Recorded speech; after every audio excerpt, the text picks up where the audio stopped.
mengalami penurunan harga sewa pesawat secara signifikan. Bagaimana bentuk dukungan negara kepada Garuda nantinya? Hampir pasti mustahil kalau untuk kondisi seperti sekarang. Indonesia mempunyai market yang kuat, tetapi kitanya harus konsisten.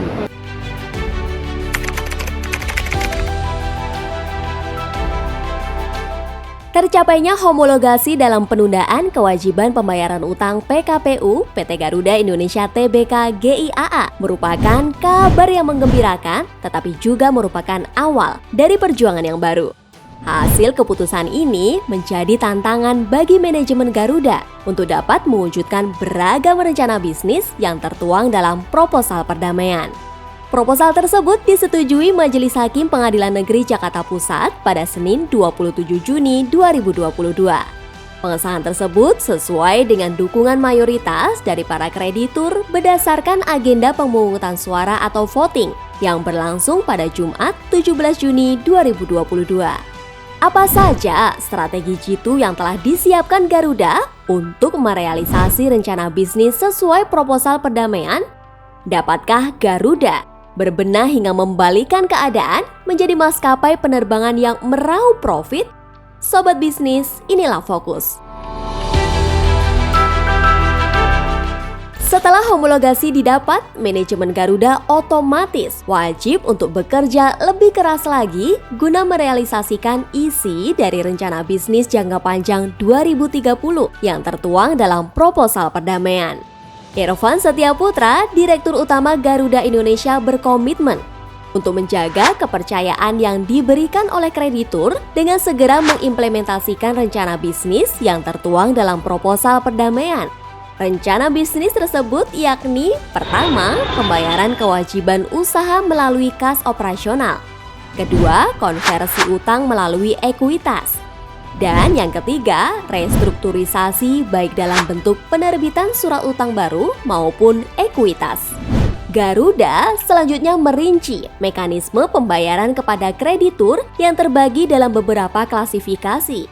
Di antaranya, pertama, bagi kreditur dengan nominal di bawah 255 juta rupiah akan dilunasi dengan dana dari arus kas perusahaan. Kedua, kreditur senilai di atas 255 juta rupiah, yakni pemegang suku dan lesor akan memperoleh kupon debt baru sebesar 825 juta US dollar dan saham senilai 330 juta US dollar. Dan yang ketiga, untuk kreditur perbankan dan perusahaan badan usaha milik negara, baik utang maupun pinjaman akan diperpanjang tenornya selama 22 tahun dengan bunga 0,1% per tahun. Erick Thohir, Menteri BUMN menilai keberhasilan GIAA melalui homologasi dalam proses PKPU menjadi momentum kebangkitan pasca pandemi COVID-19. Erick berharap seiring mulai pulihnya pasar domestik dan internasional dapat mempertajam rencana bisnis yang telah dirancang manajemen. Untuk mendorong perbaikan kinerja, Garuda Indonesia merencanakan menambah jumlah pesawat yang layak hingga sebanyak 70 pesawat. Sebab semenjak pandemi melanda, jumlah pesawat Garuda yang beroperasi hanya sekitar 30-an. Kondisi ini juga bertepatan dengan meningkatnya jumlah permintaan untuk penerbangan, baik domestik maupun internasional. Meski begitu, Garuda akan memfokuskan kepada rute domestik tanpa mengesampingkan rute internasional untuk umroh, haji, dan juga untuk kargo, sekaligus menyusun kembali penerbangan dengan rute yang menguntungkan. Setelah proposal perdamaian disetujui, Garuda lantas menanti pencairan penyertaan modal negara senilai 7,5 triliun rupiah yang akan menjadi bagian dari skema right issue dalam upaya pemulihan operasional penerbangan.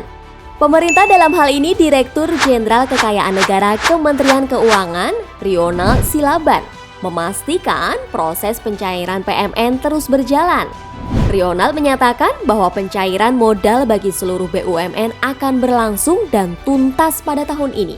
Artinya, tidak akan terdapat penundaan atau carry over pada tahun ke depan. Disetujuinya proposal perdamaian PKPU seakan menjadi nafas panjang bagi emiten berkode GIAA melakukan restrukturisasi. Selain itu, suntikan dana segar hasil raik isu yang akan diserap investor strategis dan komitmen PMN dari pemerintah menjadi modal penting menyerap tingginya demand penerbangan domestik dan captive market di penerbangan umroh dan haji. Alvin Lee, pengamat penerbangan, menyatakan lolosnya Garuda dalam kepailitan harus dimaknai dengan momentum berbenah. Rute yang tidak efisien harus segera ditutup untuk dapat beroperasi dengan normal. Sewa pesawat yang mahal harus dihilangkan agar tidak mengantarkan Garuda ke PKPU lagi. Garuda segera menanamkan indoktrinasi kepada seluruh jajaran Garuda bahwa harus merubah mindsetnya sudah tidak lagi seperti dahulu, bahwa Garuda dengan jumlah pesawat yang terbatas sekarang sudah bukan lagi pemain terbesar di Indonesia. Kepentingan pencitraan, kepentingan politik itu harus disingkirkan terlebih dahulu, ujar Alvin Lee, pengamat penerbangan. Upaya berbenah Garuda dalam momentum homologasi gayung bersambut bertepatan dengan meningkatnya jumlah permintaan untuk penerbangan. Apakah serangkaian rencana bisnis tadi mampu mengantarkan target Garuda menghasilkan laba dalam jangka waktu 3 tahun mendatang? Kita tunggu.